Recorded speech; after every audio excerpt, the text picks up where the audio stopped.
Alright guys, welcome back to the channel, welcome back to another Transfer Daily. Hope you're all alright, hope you're all looking forward to tomorrow's game. Nervous, excited, everything.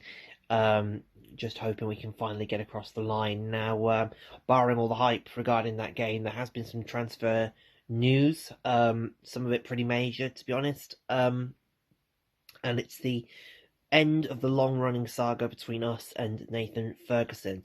Now, as you all know, he broke out in the first team earlier in the season. Um, did very, very well, but pretty much as soon as he got his start in the squad, he attracted attention from other clubs, and transfer talk was pretty high. And after a very long, drawn-out saga, it's been confirmed that he has joined Crystal Palace upon the expiration of his contract with Albion. I think it expired earlier this month. Now, obviously, it was a very, very long, drawn-out saga. He hasn't played at all really since the end of last year. Hasn't been included in team selections for injury or for other reasons we're not aware of. I wish him well because he's a decent lad. I've spoke to him a couple of times after games, and he's a nice lad. But I just wish that things could have been pushed over the line a little earlier. Maybe because of his injury that couldn't have happened.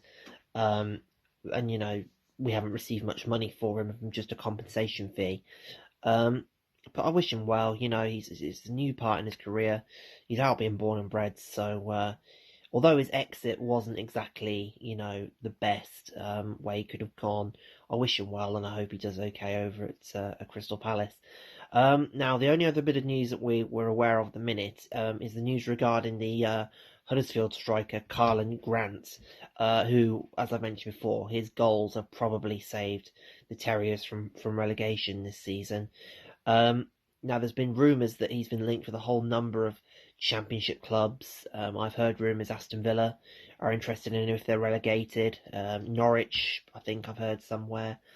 But apparently we're front of the queue if we go up. Now, he did do okay. I mean, Huddersfield were a bit of a disaster, really, in their second season in the Premier League, but his goals, I think he was the only scorer in the last 15 or 20 games for them or something. But he can score at Premier League level, but it's just a case of, I think, the price and whether we get a good return. Now, obviously, it's blatantly obvious, I think, that Charlie Austin, Hal Robson-Kanu, definitely Kenneth Zohore are not going to be fire the amount of goals needed to sustain yourself in the Premier League. So a good goal scorer like Karlan Grant could work. Obviously, it's one thing being a very high scorer at Championship level and being a high scorer at Premier League level. I mean, we've seen that with Teemu Pukki this season with Norwich. He scored goals for fun in the Championship, but has misfired totally in the Premier League. But he would be a good signing, I think. Definitely a punt, and definitely a bit of a risk, but I would take it. So guys, that's the Transfer Daily for today. We'll definitely bring you some more content ahead of the game tomorrow. So let's just keep our fingers crossed again and hope for the best. Hope you all have a good night's sleep tonight. I don't think I will. So take care, guys, and we'll speak to you tomorrow ahead of the game. Take care.